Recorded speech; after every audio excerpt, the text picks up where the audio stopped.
One of the things I love about differential equations is the simplicity of a model for a seemingly complicated situation. Like, consider Newton's law of cooling.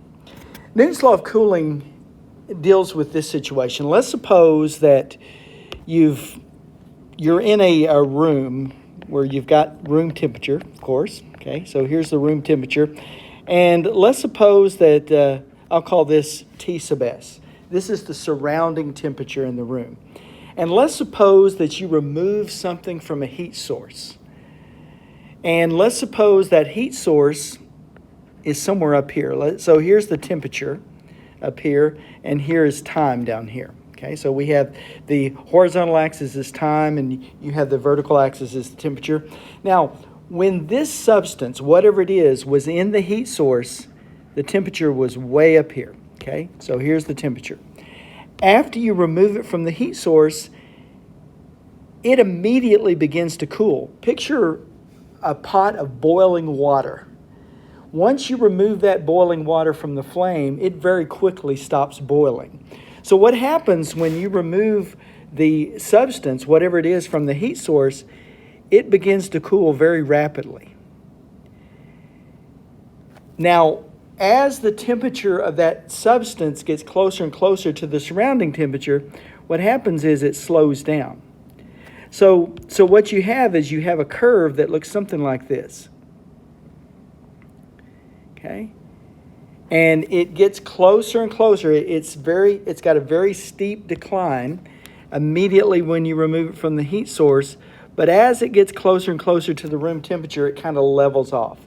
So the rate at which the substance is cooling changes.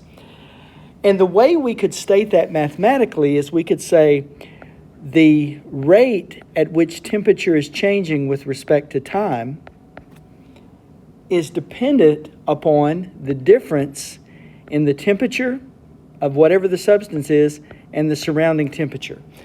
Now, it's not just, the rate of change is not just equal to the difference in the temperature. We would say it's directly proportional. So I would write it something like that. I would say, okay, the rate of change of the temperature of the substance is directly proportional to the difference in the temperature of the substance and the surrounding temperature. Okay? So in other words, as the temperature as the temperature of the substance here gets closer and closer to the surrounding temperature here, the rate of change slows down. It starts off cooling very quickly, but as the temperatures get closer and closer to each other, as these two numbers get closer and closer, you can see that the rate of change would slow down. This is Newton's law of cooling. Now this K here, because not all substances are going to cool the same rate. You know, some substances will retain heat longer than others. So the situation or whatever the substance is will dictate this K. So, for example, I'm going to show you an example here, but notice one of the things I want to point out here is that this part right here, this differential equation, we can find the equilibrium solution. Now remember how we do that. We take the derivative, dt, we take this and set it equal to 0. Okay, so we get an equilibrium solution, and that gives us T equals Ts. This is the equilibrium solution. Okay.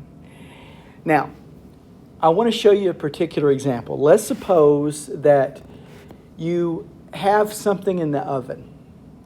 And let's suppose that the oven, the initial temperature is 350 degrees. Okay? So you have this 350 degree oven. And let's suppose the surrounding temperature, the room temperature, let's suppose that is 70 degrees Fahrenheit. Okay? So we'll just be working in Fahrenheit. Now, you remove whatever this is from the oven, and it comes out of the oven at 350 degrees. And let's suppose that after 1 minute, the temperature has decreased to 250 degrees. what we want to do is use that information to come up with a model that gives us the temperature of the substance over time. And we do that by solving this differential equation right here. Now, this differential equation, you can see, is pretty clearly separable. So let's see what we've got here. We've got dt over d little t equals kt minus ts. Okay, now remember, Ts is the surrounding temperature. It's 70. So I could go ahead and put that 70 in there if I wanted to, but I'll wait until the end. Now I want to separate the variables. So I've got dt over t minus ts. And I've got k on the other side. Now, of course, the way we deal with this, we integrate both sides. And I get d big T over big T minus ts equals k dt. Okay. So there's what we have so far. Now, if I integrate the left-hand side, I'm going to get this. I'm going to get the natural log.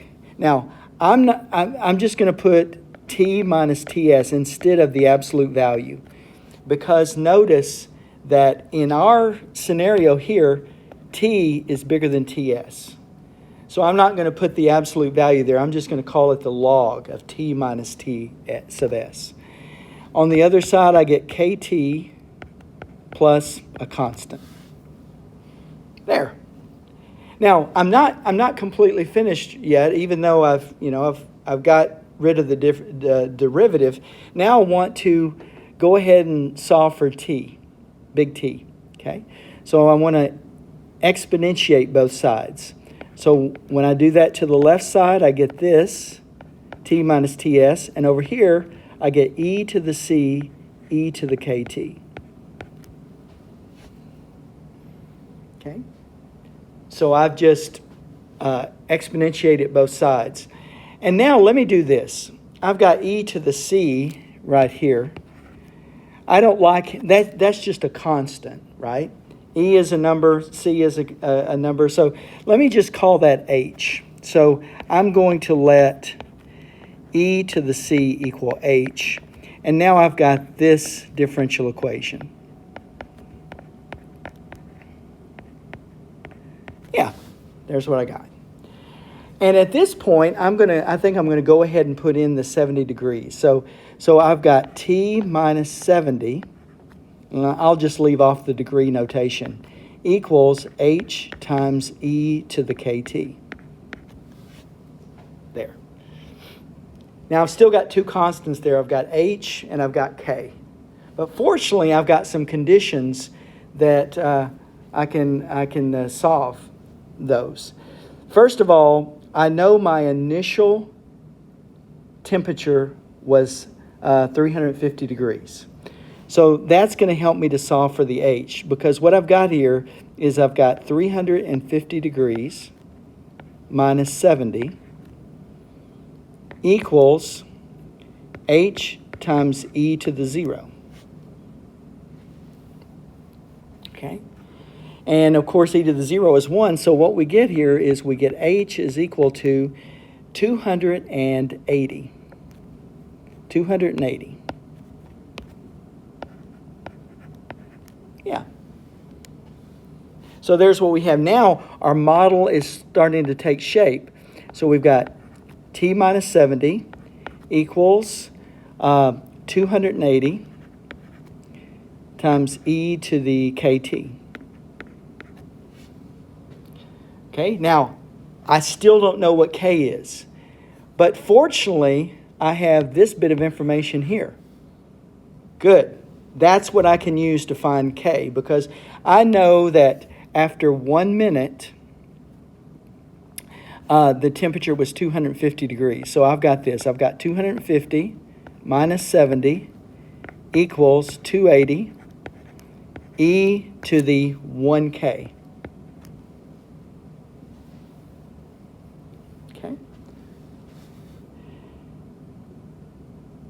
Okay. Now let's see what this is. On the left-hand side, I believe this is going to be 180. And this is still 280 e to the k. Now I can divide by 280, and I get this. I get e to the k equals 180 divided by 280. And I believe that's 9/14. Now that means that k is equal to the log of 9/14, which is about negative 0.4418. I'll just do a little bit of I think I'll just truncate it. Okay, negative 0.4418. Now we have our model. We have that t is equal to 70. See, I just brought this to the other side. Plus 280 e to the negative 0.4418t. There it is. That's our model. So you give me a time and I'll tell you the temperature. If you say, well, what is the temperature going to be after 3 minutes? Well, I'll just put a 3 right there for t.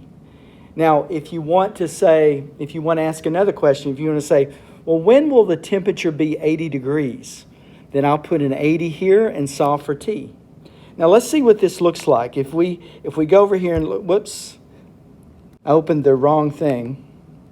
Let's see here. Okay, so here is the model of. Notice I've got the in the first editor, the graph, I've got 70 plus 280 e to the negative 0.4418x, and you see here the red graph. Now, on the blue horizontal line is the room temperature, and you can see what happens there. That at first there is the cooling is very very quick. But as you get closer and closer to the room temperature, the slope really settles down. So this is Newton's law of cooling. And what's really cool about this is you start off with such a simple little expression there. It's simple but very powerful. And that's the story of differential equations.